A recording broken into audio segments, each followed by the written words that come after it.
They score! Bowmeister paid that man his money! Game Worn Radio.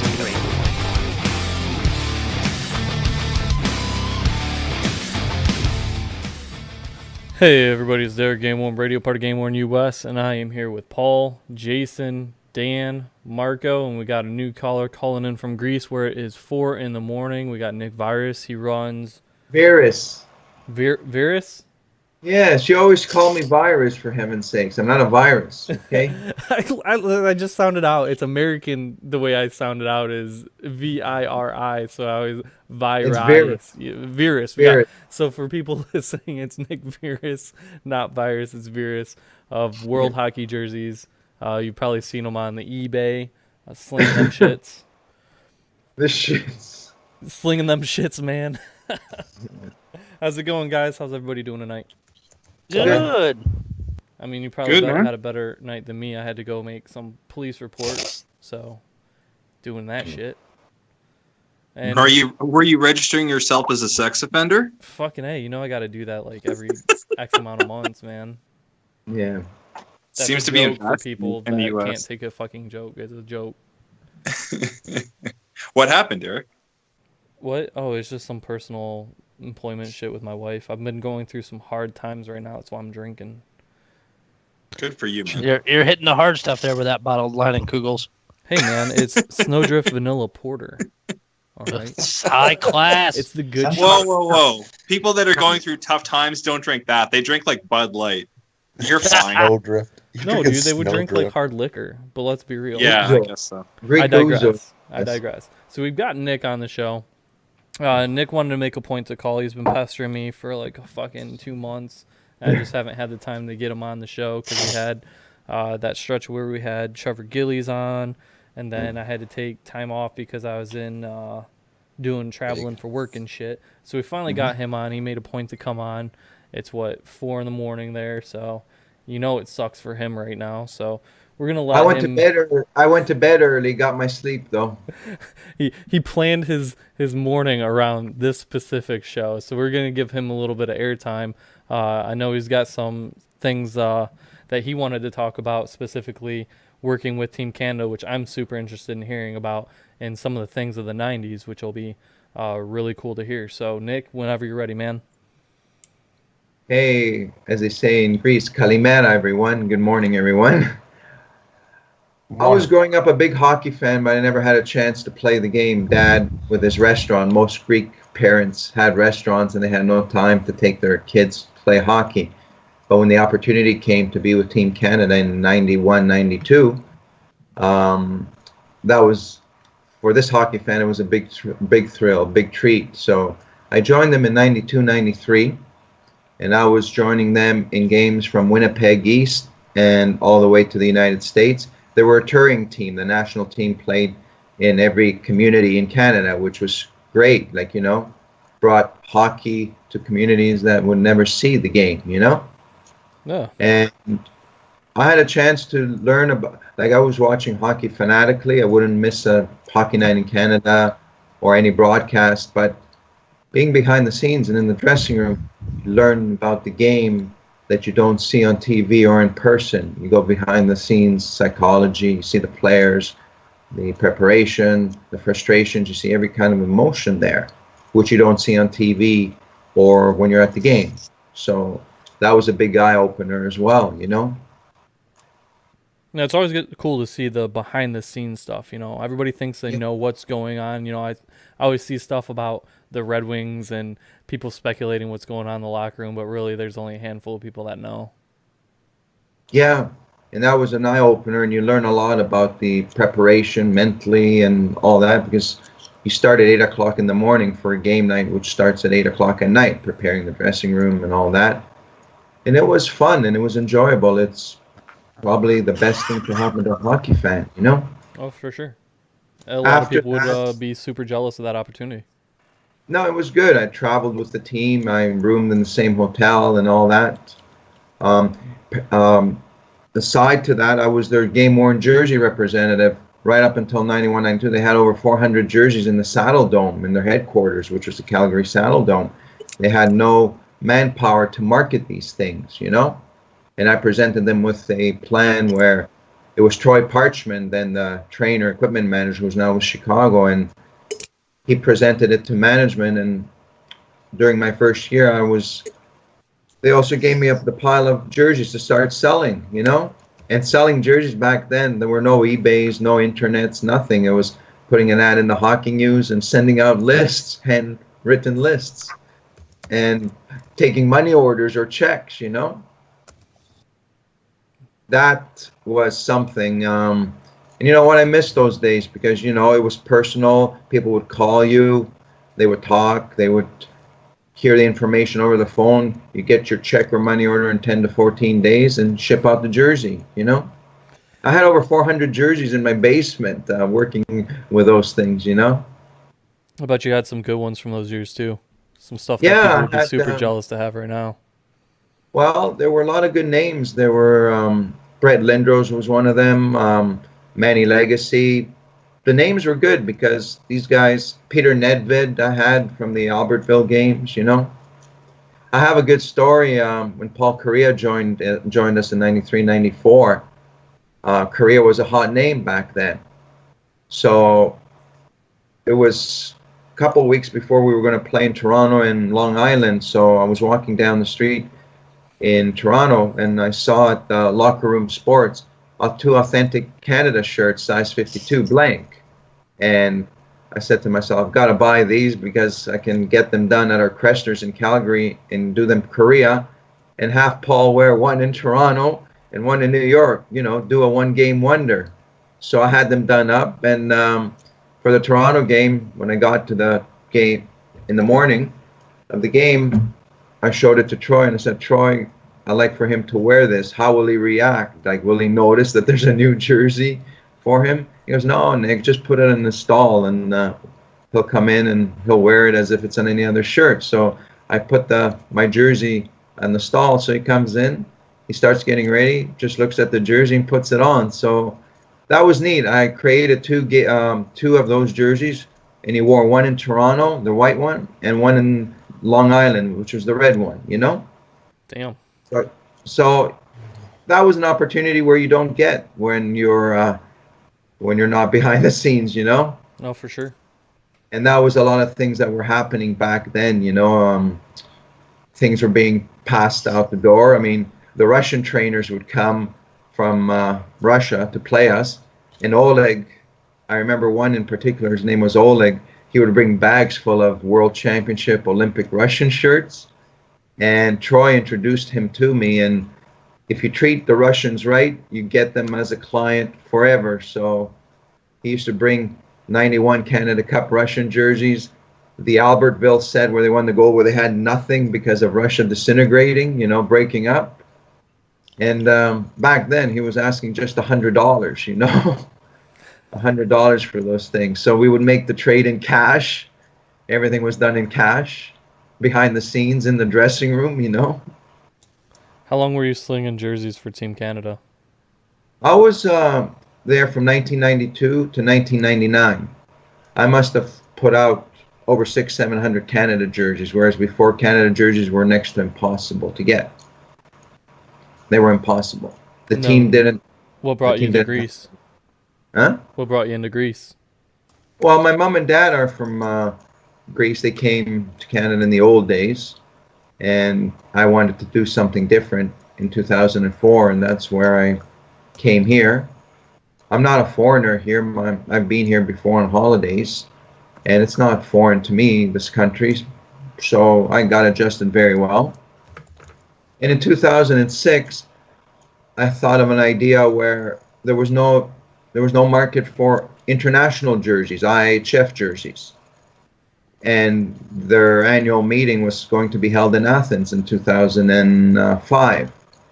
And with a few people's help, I presented a plan. It was to Phil Pritchard from the Hall of Fame helped me.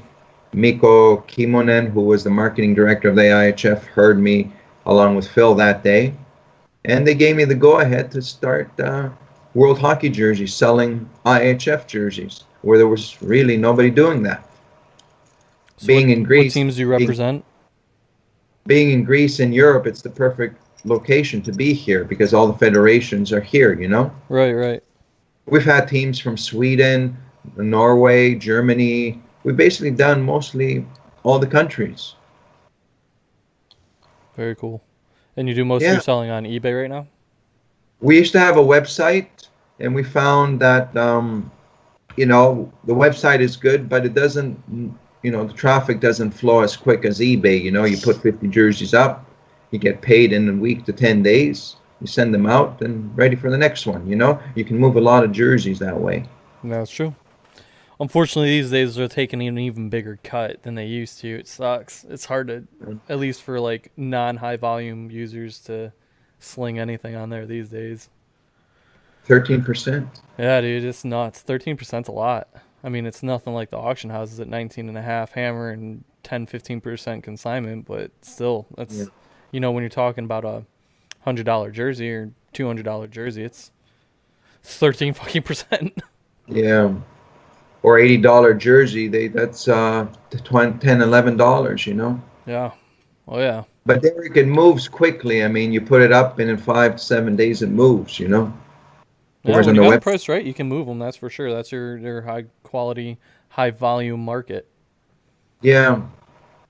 So that's where we're at. I'm also doing junior hockey, which has always been good. I've done junior hockey since the 90s, and they always do well, you know? Well, now they're amazing, right? Now it's the in thing. I mean, in Canada, because we had the World Junior team do so well for so many years, it's like a Christmas tradition that everyone kind of huddles around the TV. So, I mean, Nick, what were they going for? I mean, this is going to bring us back and take us on a nostalgia trip, but what were they going for when you would post them in the hockey news back in the day in 91 and 92? Okay. See, Hockey Canada was one body, and then the junior team was run by the Canadian Amateur Hockey Association in Ottawa, and I got to meet Denny Henault, who was their representative for World Junior shirts that were made by Takla, the sublimated Takla ones. And my God, when he started it the first year, you could get Paul Correa shirts for $100, $200. Oh my God. Yeah. Brad May, $100, $200. All the players that were stars after that team, he did not have. On Eric Lindros, the top price was $500, which back then was a lot of money, but $500 for Eric Lindros. Just jumped tenfold by now. Yeah. Denis, his prices at the CHA were from 100, 200, 3, and then the Lindros at 5. But you got a lot of any players that went on to have good NHL careers for $100. Jesus. Can you imagine going back in time with the knowledge that you have now? Just like how much cool shit you could get. How you could retire. Yeah. Literally. Fuck. Look at Milt's old list. $75 for old North Stars, Kings, and all that, and nobody wanted them, eh? Yeah. So I mean, this brings me back of one of the guys back around with the days of Milt. You know what some of the guys call the Wild Wild West of jerseys. You got that right there. The prices for Canada shirts were no more than, we were selling ours for a couple hundred to start, but people could cut. We catered to the casual Canadian fan, 100, and these were pro CCM 3-color numbers, patches, and everything. That shirt was worth $300-400 by 20 cents. You know? That's nuts, man. I can't imagine being able to pick up jerseys of that caliber these days like that.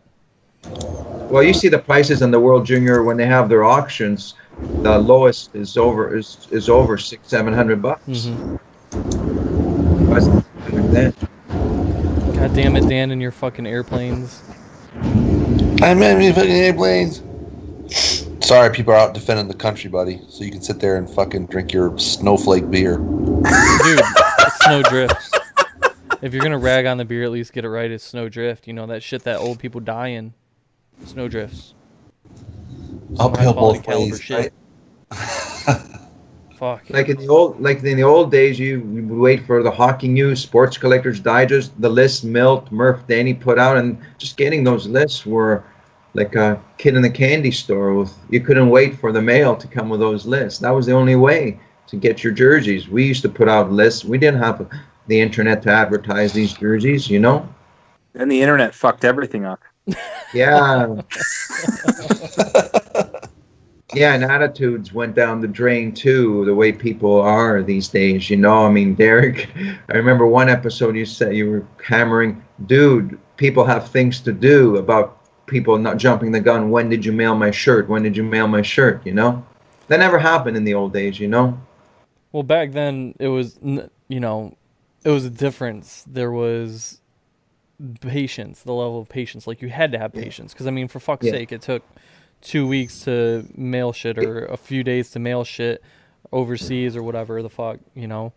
And you have to wait for the check to clear or the money order to process. And then at that point, you can get the jersey shipped, and that's not even receiving it. So, I mean, the entire turnaround process was a lot longer then. And here, everything's digital. You can track it. You can pay digitally. Everything's now.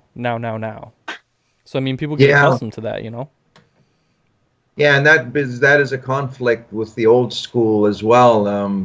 And there's no manners. Some people today, I've heard from the old-time collectors, Derek and gang, that people are getting out because the way the manners and the way people act is just frustrating, you know? Yeah, Stephen Brooks says people used to be adults and now they cry over Glendenning jerseys because he's a piece of shit. Fuck you, Stephen Brooks. Actually, me and Steve are good fucking friends, but fuck him. When you got your own radio show. Right, so I can do whatever you want, folks. I can see. I didn't even have to read that comment, but I read that comment just so I could say fuck him. No, Nick, tell us some more cool stories about the old days, man. I got two in mind. One that will hit home with a lot of Chicago. Like one of the notorious trainers back then for pumping stuff out the door was Randy Lacey. I'm sure you've heard the name. Randy Lacey was the old equipment manager for Chicago. And guys, and this is true, he would do his tours every city in the dressing room where the team would play, and he would just peddle sticks and jerseys out the door. And I've heard stories where in Winnipeg, you just knock on the door and he would come out with whatever you want, and he would just put the money in his pocket. Like he would. Now that was the bad thing. I mean, you know, it's property of the team, these things, you know. But trainers back then weren't being paid what they're being paid today. So Randy was notorious for putting the money in his pocket. And as time went by, management in Chicago, which was Bill Wirtz and Bob Pulford then, began to get suspicious, and they started following his moves, okay? I know this because my boss, Troy Parchman, who was the head trainer with Team Canada, I remember I just finished my second year in the summer, and I was home in Toronto, and Troy called me and he says, Nick, I'm going to Chicago. Randy Lacey's been fired, you know? They let Randy Lacey go, and I go, was it for selling stuff outside the door? Yeah, Pulford and Wirtz had a sting on him, and they caught him, and he basically went back and pleaded to them, no, it's not what you think. It's not what you think. So Troy's there on the account of Mr. Lacey having a business outside the dressing room in every NHL city. But that was the common thing. That was the common thing back then for trainers to pump out stuff out the back door. It was. I think everyone has a few jerseys that are kind of off the back of the truck from trainers. You know, like I have one, and it's one of my favorite jerseys just for that reason. It kind of speaks to when things were a lot more. The hobby was a lot less marketed. Yeah, you know, more. It was more just for enthusiasts, and it's not what it is now.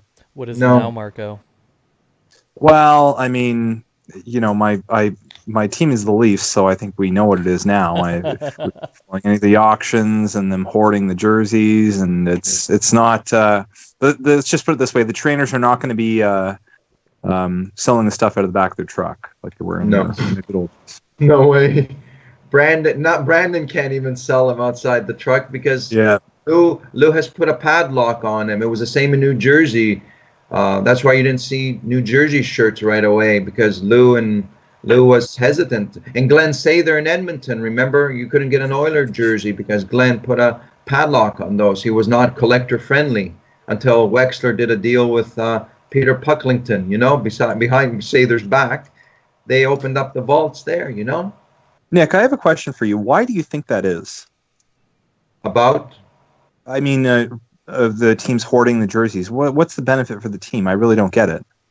I've always wondered that. I mean, it's frustrating for us dealers and collectors because the stuff ain't available. I mean, it got so bad that even junior, like Bert Templeton, who was in Barrie and in Sudbury, the general managers that were good friends of mine said, hey, general managers, and he was just a coach, and he said, sorry, Bert Templeton has padlocked this stuff. And I go, aren't you higher than Bert Templeton?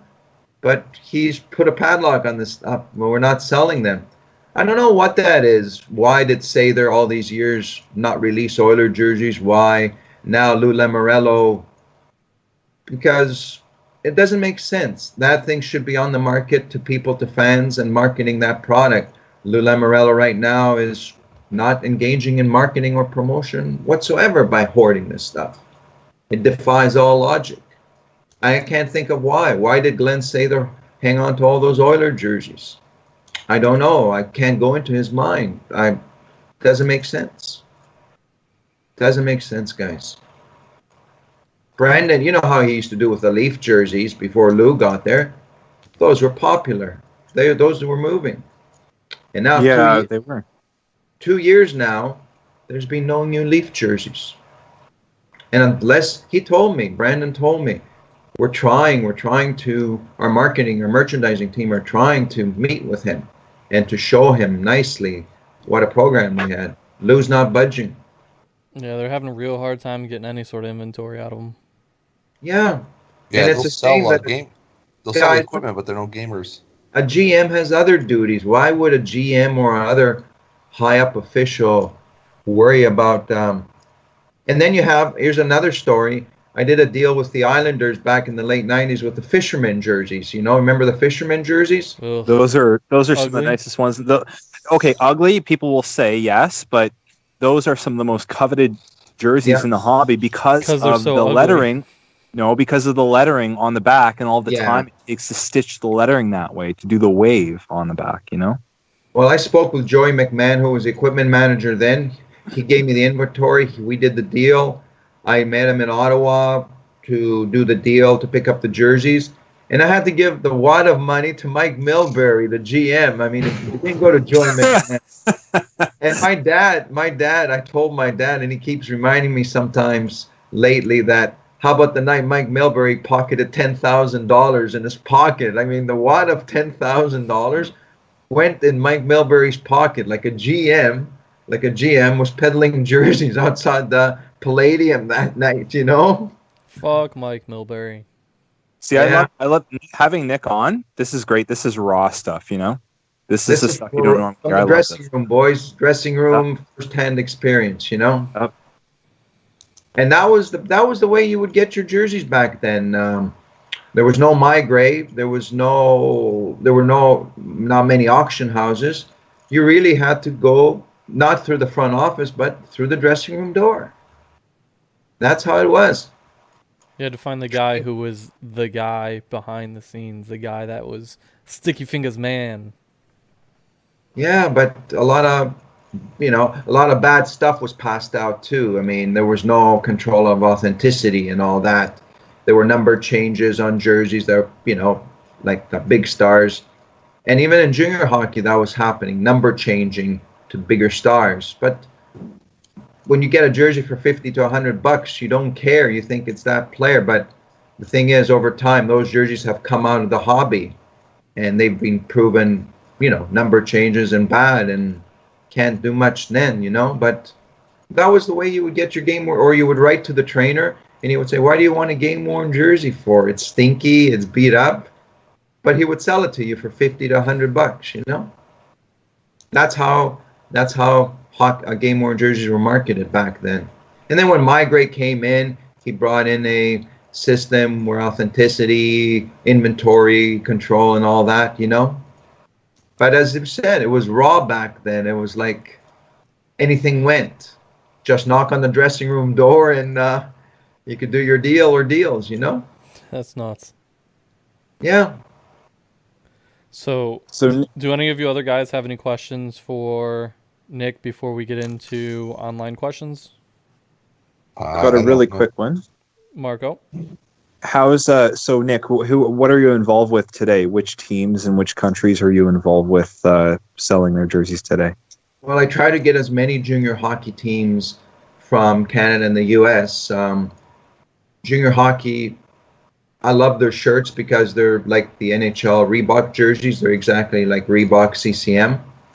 They're hard to get because the team only wears 2 sets, 1 home, 1 road, compared to what does the NHL team wear? 6 home, 6 road, or 3 home, 3 road?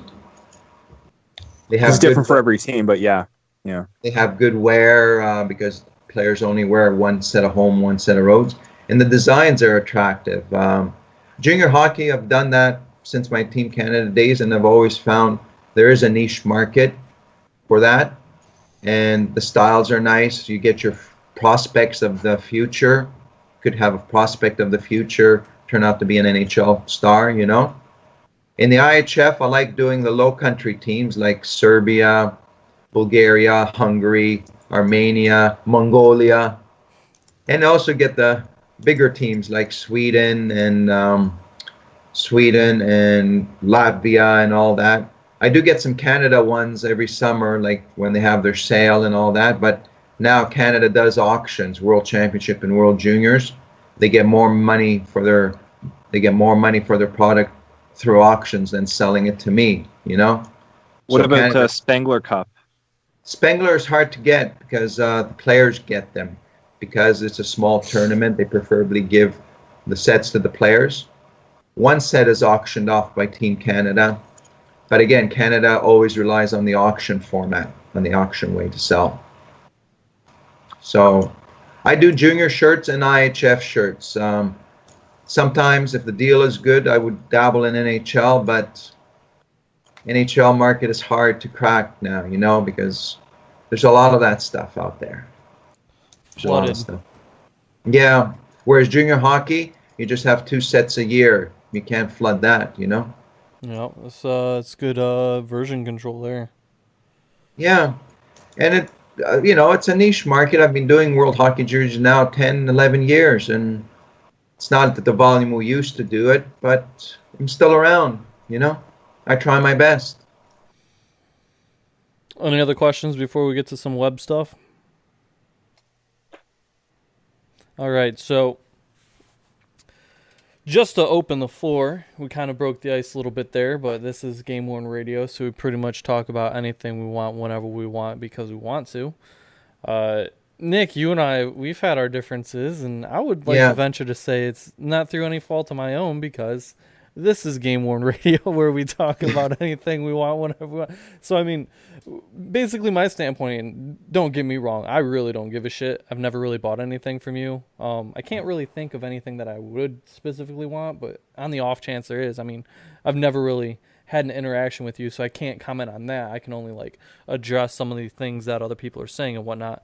So I mean, it's a really good opportunity too for you to kind of let people know what's going on in your world and things that are going on there. But I know you didn't like one of the episodes of Game Worn Radio we had where we talked about some of the things that people were saying, how you're quick to ban people from your auctions. So before we actually talk about that, I want to bury the hammer a little bit and just say, you know, it's not me.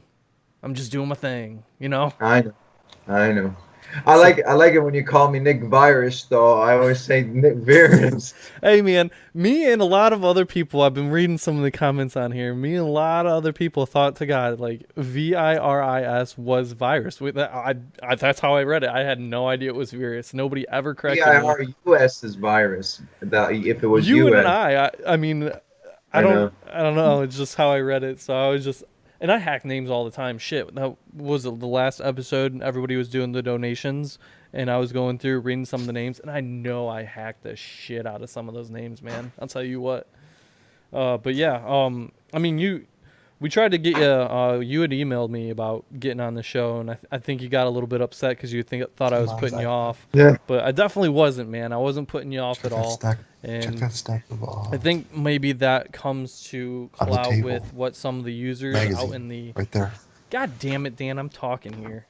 Shut up. Who is Dan whispering to? What is Jesus, going drink your on fucking. with Dan? Drink Holy your fucking- fuck! Are you with Drink your your- wife, Dan? Jesus No, I'm Christ. with your wife, dude.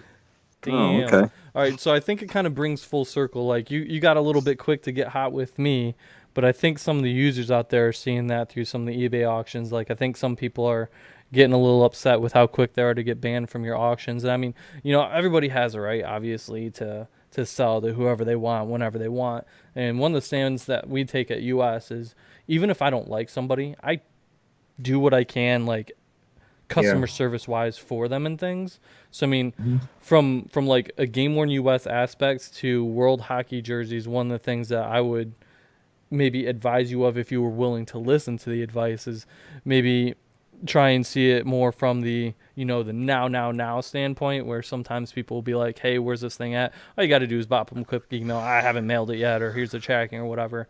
And I think some people feel that you're too quick to jump the gun on some of that stuff, and they wonder why they get axed from bans. Now for GameWorn.us, the only time I would ever not sell to somebody again is if they had tried to do like a chargeback on me. I can totally get on board with that, but like some of the maybe more drawn out interactions or things like that, some people just feel like you get too quick to ban. And I mean, as I said, everybody has their own prerogative, but that would be what my take is, what the advice I could give to you. And hopefully you can kind of shed some light to some of those people as to how those things happen and where your standpoint is on that. Because I know some people are really curious to hear about that, because I know it came up recently. I can't remember the exact thread, but it was just, when people I have found that when people have an unpleasant experience, that they are more apt to share that experience than if they had a good experience.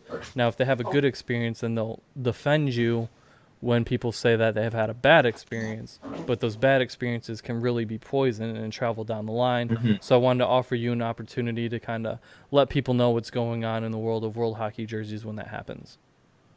Well, the number one reason is that if, as you said, Derek, sometimes people open up PayPal disputes because the item hasn't gotten there. I know one case where that really pissed me off, and it brought back the old days of where you could trust people more, and it was like, no problem, the jersey's in the mail, or I'll send you the jersey out first, and we'll work it out and all that. It was going to Chicago, and, I was surprised by the person because he had done a lot of business with me, and we had done business in my Hockey Canada days and when I was in North America, no problem and all that. And I thought we had the trust and the bond there, and I kept him informed where it was and all that. And the last thing I expected was a PayPal dispute, and he opened up, it was Joe Shimshak, Chef 34. See, this is why I love Nick. Nick actually goes out and names names, which is exactly what I do, and then everyone's like, "How could you?" Nick, you're the best guest I think we've ever had on the show. If I knew names, I would name names, but I don't. No, know this names. is no. Everyone holds back. Nick's I don't hold. Nick's when a do I beaut. hold back, man? Nick's a beaut. Nick's a beaut. Keep going, Nick. This is great. No, I'm not doing anything wrong. I'm just telling it as it is, straight inside. I was surprised, Derek and gang, because he had dealt with me from the old Team Canada days, and we had a good, business customer relationship. And I kept informing him it was stuck in customs, which it was, and all that. And lo and behold, he opens up a PayPal dispute, and he's saying, "I'm just protecting myself."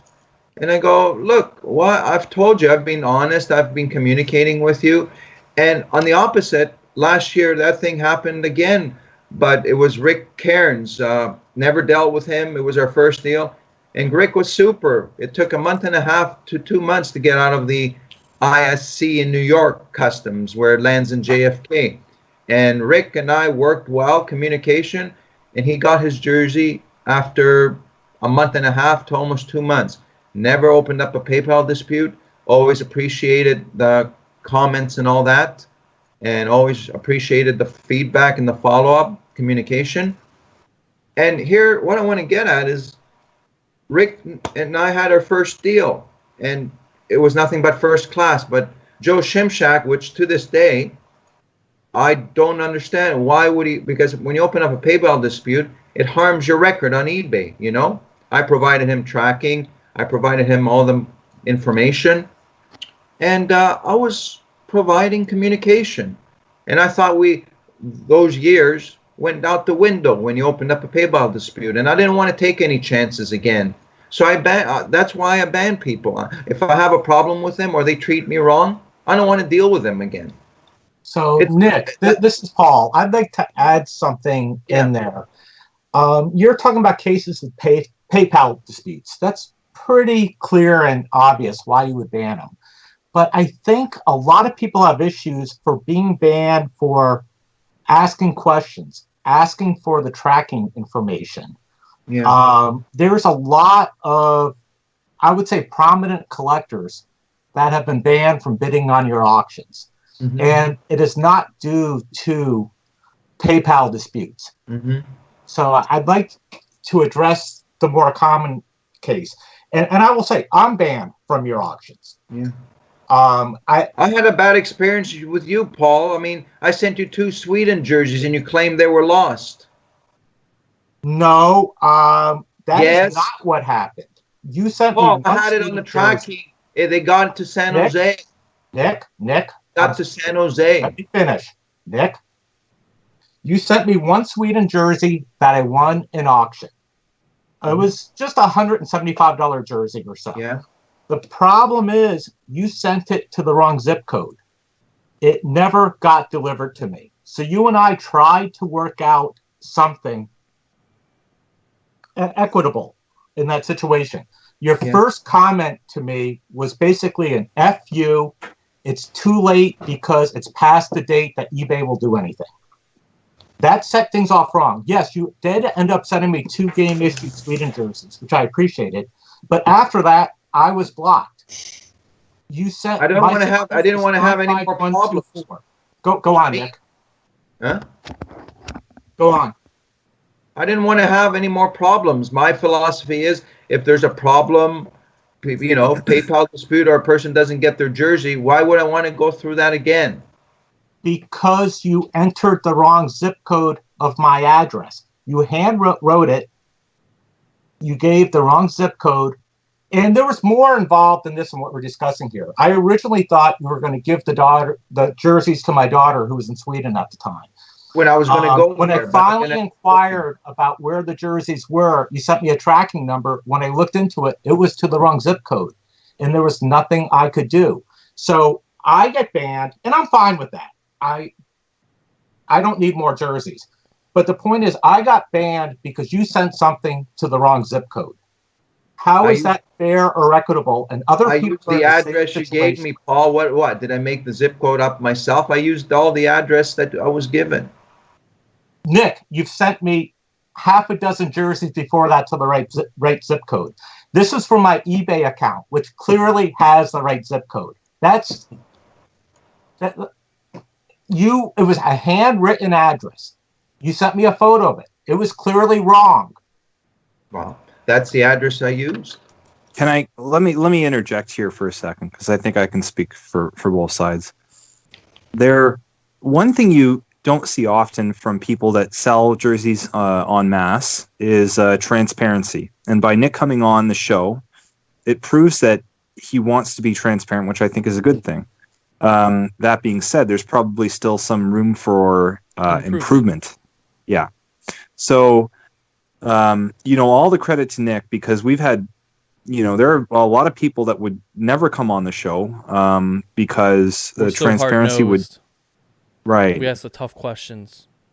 Yeah. So full credit to Nick, and also Paul sounds like he has a legitimate concern. So I'm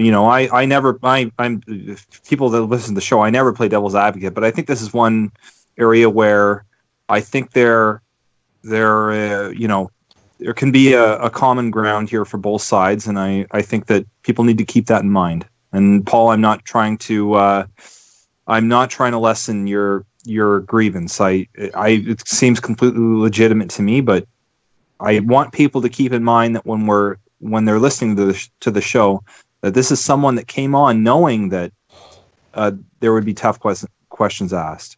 So, just to interject too, and I think this might come down to level of business, and this is where I'm kind of like offering my advice and guidance and my experience with Nick as well, because we are in, Nick is a vet from the days of, the patient people, and we're now in the culture of the now. So I actually had a misship issue myself. So I sell jerseys on eBay and on my website, but I also sell printer cartridges that my company does, so I can get the company's money and stuff like that for my like real job, right? Well, those cartridges are what, $10 a piece, right? And a jersey is what, $150? I had somebody buy a jersey from me. I shipped it to one of the addresses that bought these label cartridges, right? So they got a jersey off of me. I never got that jersey back, and what I do for the customer, I refunded them in full. So I was out the money. I paid for that out of pocket. My fucking mistake, my problem. I did it. And if I could find another jersey to sell this other guy, I'd still sell to him, because that was my fucking problem. That was my mistake. Once it's shipped out of my hands, there's nothing that can be done. Wrong address, good address. You find a way to make it right.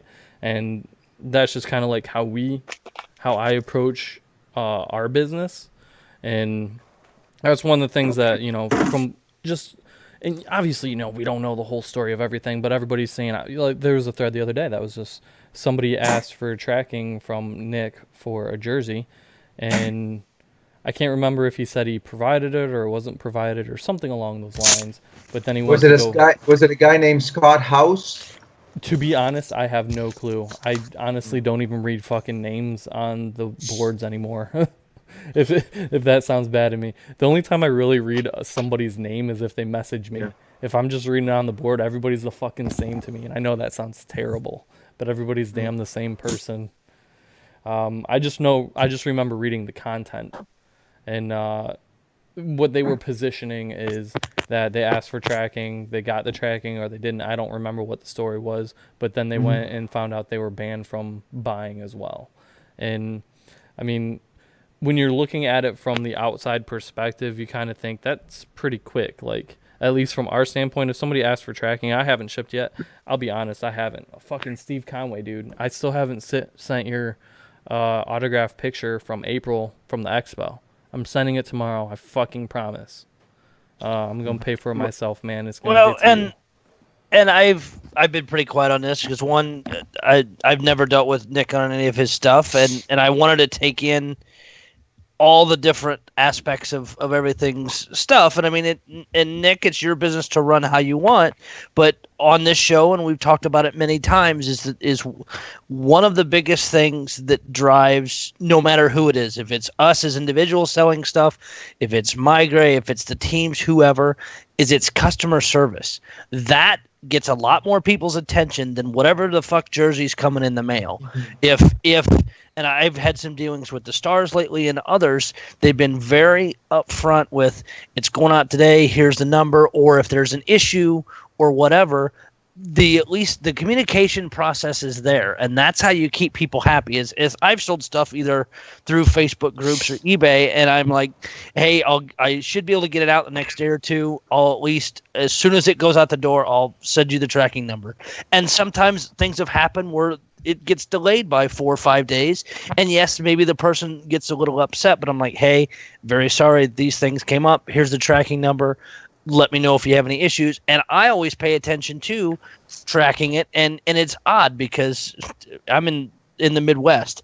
I had somebody send me something from St. Louis. I tracked it. It took 5 days to get 150 miles.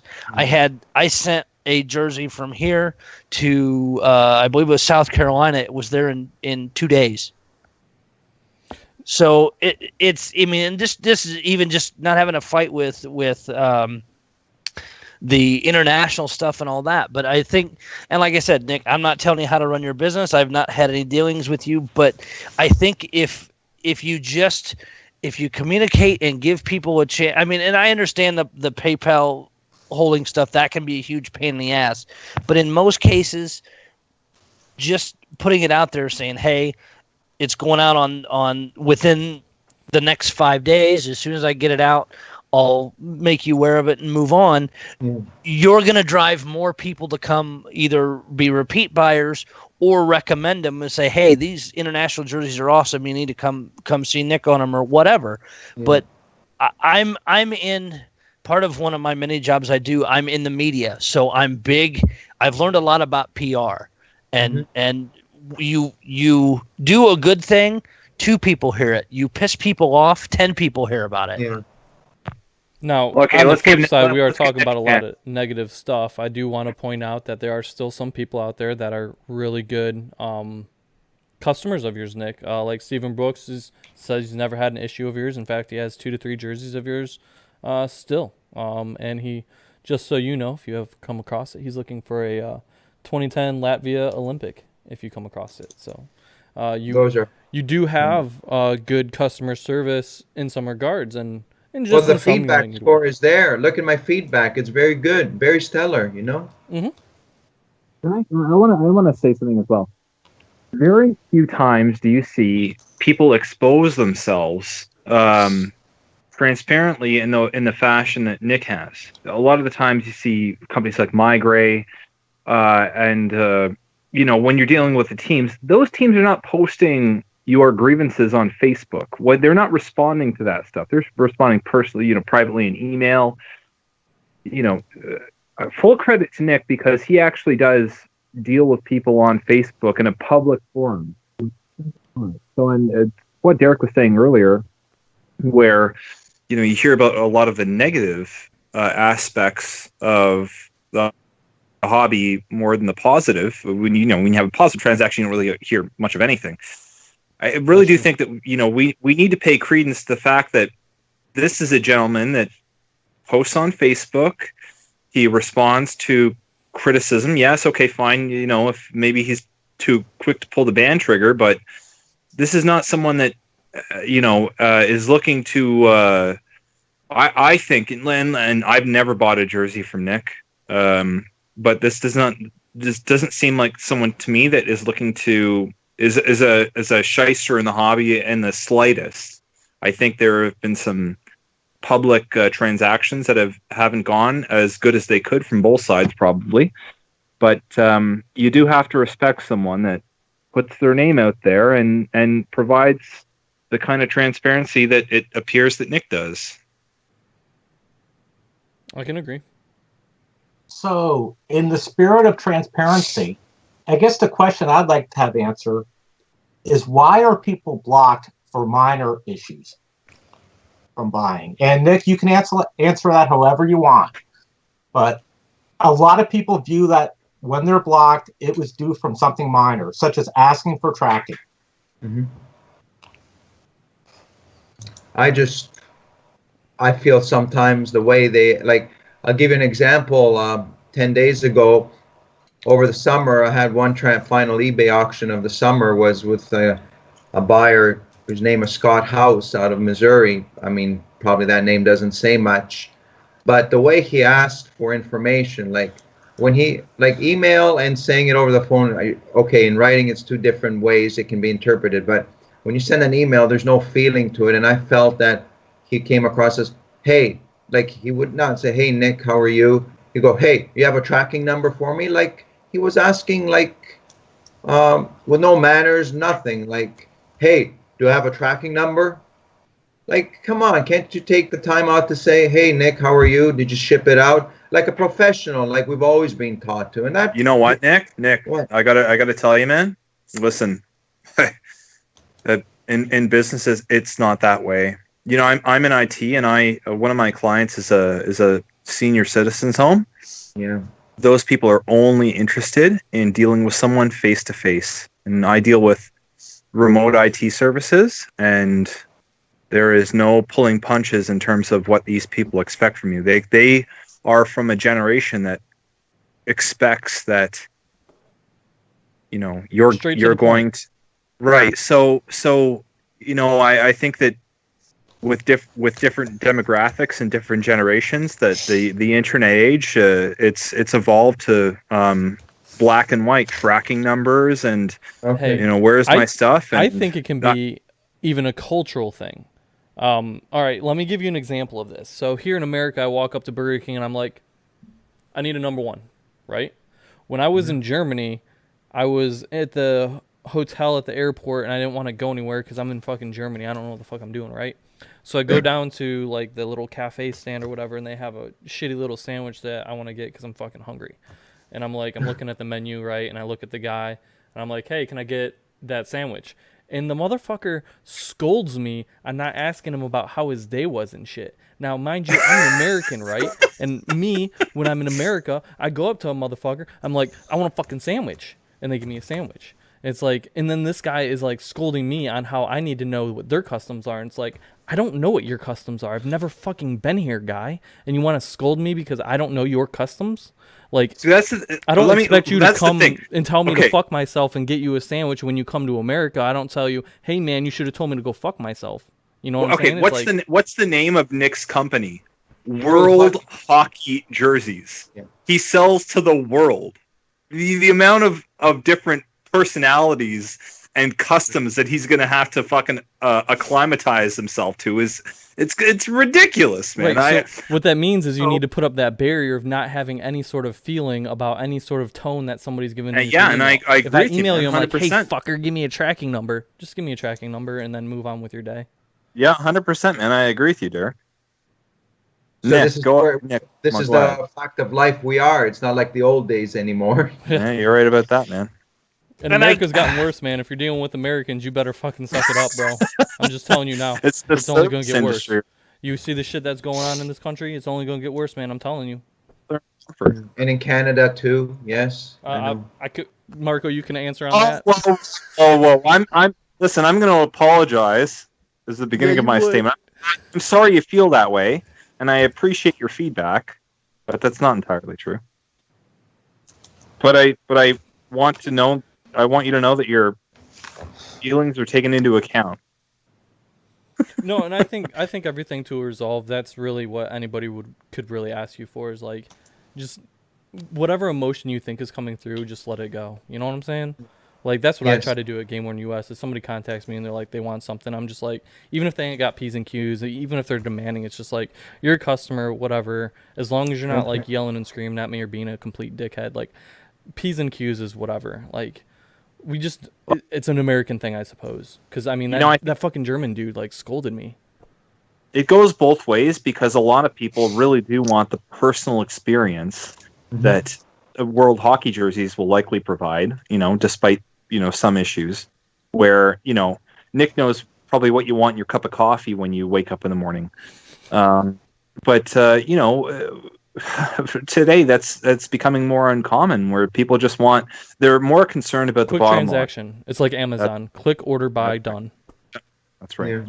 And that's part of it too, is our instant gratification is what everybody wants now. And usually, and it seems to be in most cases, and of course buying from all over different sources, it takes a little bit of time, but I give people the benefit of the doubt. They say, hey, I'm going to get this out tomorrow. I'm going to get this out 2 days from now.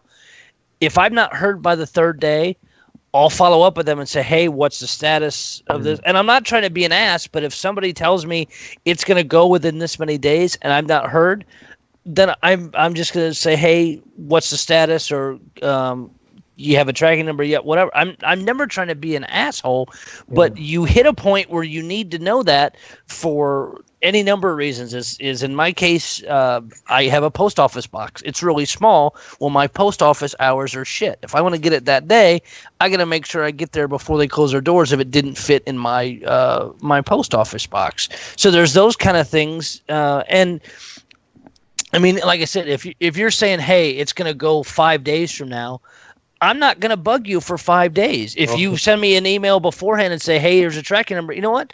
Thanks I appreciate you getting it out early. But I do, and again, say I'm not trying to bash you or how anybody else does their business, but if these are, I've seen a lot of the posts and the things, if that's truly what, if you're getting upset about and it's bothering you, it will make your business more difficult as it goes forward, because the more people, and like I said, I'm not saying if you truly do this way or not, but I'm just playing devil's advocate here for a minute.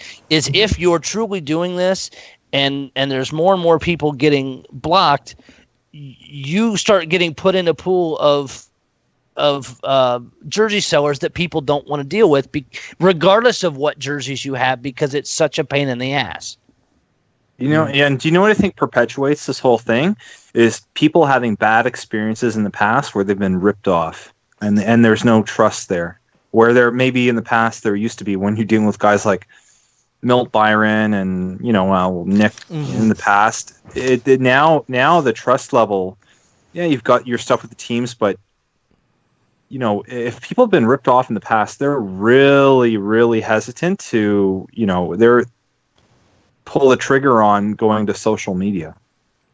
Yeah, we're not trying to bring you down. We're just trying to give you some insight. So hopefully we can all walk away with this with some really cool knowledge to move forward in the future. Yeah. Yeah, I mean, part of it is to share information and to help each other improve the situation. For sure. There were a lot of people back then too being ripped off. Paul Marin comes to mind selling bad jerseys. Shit, some of them didn't even know about it for the longest time. Yeah. What happens in that case, guys, if 5-10 years later you find your jersey's bad? What's the recourse? Do you even have any? That's an awesome topic for another show. I mean, what do you and when these jerseys are shipped, when you're shipping a jersey like Nick's going from Greece to Canada, the United States, and I bought jerseys from guys in Russia, from guys in Sweden. If they don't ship you your jersey after you send the money, you're fucked. You can do nothing. You're done. Well, PayPal protects you, doesn't it?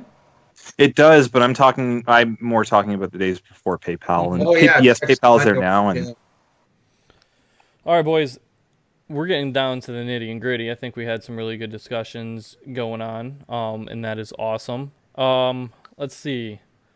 Before we end, I want to go ahead and give Francis Ratty a shout out. He's got the 12th annual Northern Virginia GameWorn Expo, also known as the Nova GameWorn Expo, the one that people talk about all the time, every year, because it's so good. So you guys got to go. So mark your calendars, March 10th, 2018. It's at the Holiday Inn in Washington Dulles. I think that says Dulles. Again, it's me with the pronunciations. I don't know. Nick Viris. Dulles. Okay, fuck, man. Oh my god. Forget all you guys. Okay. So dealer tables are $65. Collector tables are $45. Admission is free if you just want to go and check out some cool shit. So yeah, shout out to Francis for putting that on every year. I know firsthand experience now how hard those sons of bitches are hard to put on and organize and make perfect. And he's been doing this 12 years, so mad props to him. Nick Viris, thank you for coming on the show. Nick. Hopefully we'll have you on again, man. It was a good time. Maybe we can plan around your I had a good schedule. time. The topic that is a good topic is what happens after 5-10 years your jersey is discovered bad. What is the recourse? That could be something for the future. But for sure, I have one for Paul Rank. Paul, are you still there? Yes, I am, Nick. Let's go back one more memory lane just for you and your team, San Jose. Remember in the mid-'90s, I did that deal with Bob Crocker on those preseason shirts with ironed-on stuff? Remember? First off, that's not my team. Anyone who knows me knows my issues with the Sharks. Back then, I picked up, me and Bob Vitt and Doug Reisinger picked up 70 whites and 70 teal, 140 shirts for $35. And these were Larionovs, Urbes, and all that. So nice. I drove to Buffalo to pick them up from Action Spot Sports where they crested them. And there were 2 bags waiting there after sending Bob about $4,500 for 140 shirts. They were numbered 1 to 70. They were game-worn preseason Shark shirts, Dang, man. Talk to Mitch. Probably got 30 of those fucking things. Yes, with no shoulder crest and ironed-on numbers and that. And they were unique because you never saw Shark shirts out for the first few years, That's true. Weren't the iron-on numbers just preseason, though? Yeah. Yes, there were. If they didn't have the shoulder crest, the fin shoulder crests, and the numbers were ironed on and the names are on a plate heat pressed on, those were always preseason, and Bob and the training staff used those for 3 years. They were recycled. But there were Larionovs, there were Falloons, there were Kissios, there were Urbes in there, and Urbes, $35 per. Get out. Yeah. All right, all right, yeah, so I wasn't around doing the stuff then. It angers me. So I got to cut it there because I'm just like, I'm fueling right now. Like, what could have been? All right, Thank you for having me. Thank you for having me on the show. I enjoyed every minute of it. Definitely. Hey, Thank you stick very around. much. We kind of bullshit a little bit after, so don't hang up the call. Just wait for me to outro, and I'll let you know when we're done. Anyway, thanks, guys. I'm going to hit the outro music, and then we'll do some BSing. BSing. Here we go.